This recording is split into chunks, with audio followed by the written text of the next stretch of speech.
Hello, my name is Keisha Orr, and for over a decade, I worked on Wall Street. It was my claim to fame, my mama, I made it moment.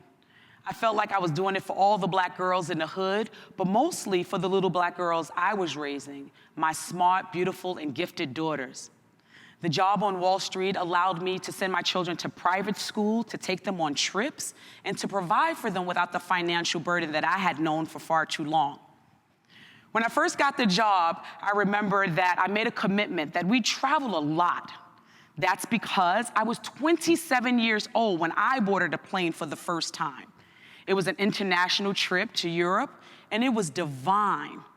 I knew immediately that I wanted my children to see the world through travel. Now, their first trip wasn't international. It was to Disney. Every word they spoke and every breath they took and every sight they saw had them bustling with joy, bubbling with excitement.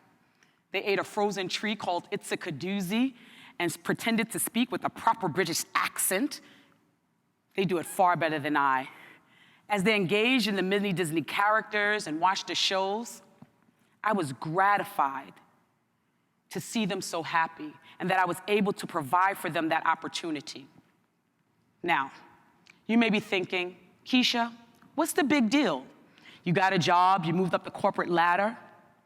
Well, before I got that job, I was on welfare. And my journey for getting off of welfare was about breaking a generational cycle.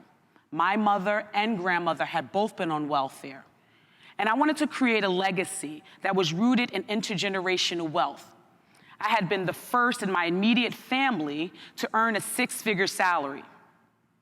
Back in my Wall Street heyday, I met my now ex-husband, gave birth to our youngest daughter, bought a home and a car. My coworkers were like my extended family. That's until I got a call from the Human Resources Office that said that my services were no longer needed. It was the very department that I worked for. Basically, you're fired. To say that I was angry and hurt and disappointed would be a gross understatement. I was filled with shame, guilt, and fear. You have to hear me when I say that everything that I was and everything that I had become was wrapped up in that job. As a child born to addicted parents and growing up in dysfunction, all that I was and all that I had become was about that job. It was how I began to define myself. And so now what? What about the legacy? Will my children still be proud of me? Who am I in absence of the money, the perks, and the accolades? I didn't know. And I had to sit with the not knowing. And that started me on a spiritual journey of prayer and meditation. And what was revealed to me was so simple, yet life-altering.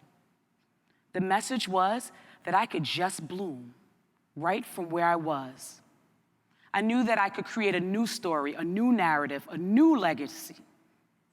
And so, at first, I needed to let go of the pain and the hurt that I had been holding on to. I knew that I wanted my children to be able to see me, and I wanted to live fully expressed because I was creating a new narrative and a new legacy, and it looked like me walking a little taller, being more confident. I took myself on dates and had long baths.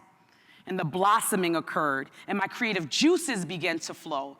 I wrote and co-produced a play and made a hip-hop CD, because after all, I was raising warrior women. And it wasn't enough for this woman, for this mother, to say that I was a warrior woman. I needed to demonstrate that. I started mentoring teens and adults. The new legacy was about me pouring into myself, taking care of myself, and honoring myself. I could no longer hide behind the job because after all, it wasn't there. And I knew that I could not attach my worth to what was or wasn't in my bank account. And for that, I am grateful. So very grateful for the mountain of evidence that I have collected, indicating that no matter where I am or when I start, it is never too late to just bloom.